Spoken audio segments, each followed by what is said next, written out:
The La Havana peace deal signed last August between Colombia and the main rebel group FARC started the process to put an end to a 52-year armed conflict.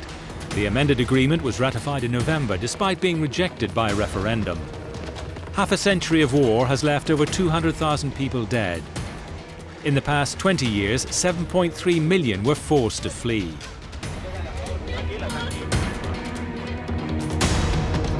The peace deal in Colombia involved only one of its rebel groups. Several areas of the country are still hit by heavy fighting.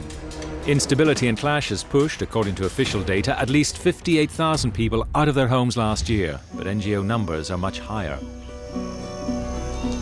Putumayo is among the areas where recently displaced people tend to go.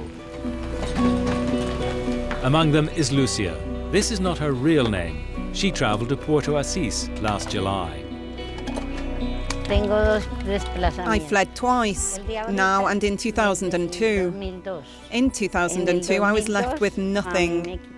Last year, we left around the 10th of July. Armed groups asked for €1.50 a day, and when it was impossible to pay, they started threatening us.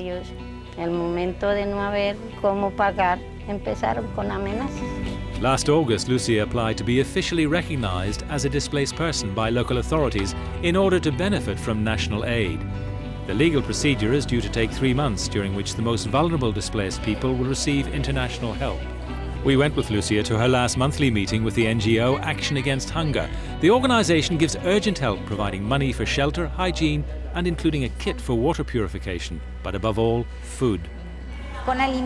Every family receives 100,000 pesos for each member. It's the equivalent of €30 per month. In terms of hygiene, we give the equivalent of €18 for the whole family at one time.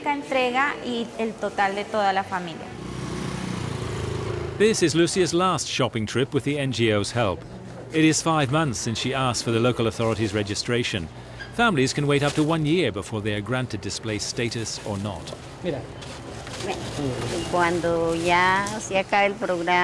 When the help ends, we'll go back to the same old rice and a little soup. Lucia moved into an area known as a stronghold of FARC's 48th Front. It produced most of the drug money needed to finance the conflict. The peace deal is pushing the guerrilla group away and new balances are emerging. As a humanitarian donor, the EU is following the situation closely. The country still has a number of other armed groups that not only have not signed the peace agreement, but are in increased competition to recover territory. That has resulted in a number of consequences for the population, especially in rural areas, particularly in terms of forced displacement. We moved inland to understand how food and agricultural programs are helping reduce displacement in rural areas, where cocoa production is still big, as well as the attempts to eradicate it. The effects of the armed conflict are most evident in the cities, but rural areas have also been severely affected. Now we're heading to the Cofan indigenous community. Rural communities like Cofan have lived for years between armed groups and the government.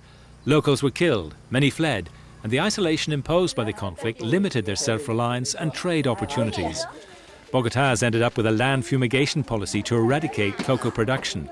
Cofan are still paying the price. Fumigations started because of cocoa production. They started here in 2005 until 2013. It's affected not only illicit crops, but above all, food crops. Here there are no business opportunities, there are no guarantees, work is just exhaustion. As indigenous farmers, we demand that all cocoa fields are converted. The UN Food and Agriculture Organization is following up on a food security project which was finalized last year in this community. The Cofan were given seeds to plant crops and were trained in effective agricultural practices. Results are encouraging. They go on with the activities they learned with the FAO, but following their own initiative. They choose their own crops, they apply their techniques in the shared orchard, this one here, and they do the same in their private gardens. Confinement is still affecting rural areas, and food insecurity is among its main consequences. In 2009, over 30 indigenous communities were considered at risk of extinction due to the conflict.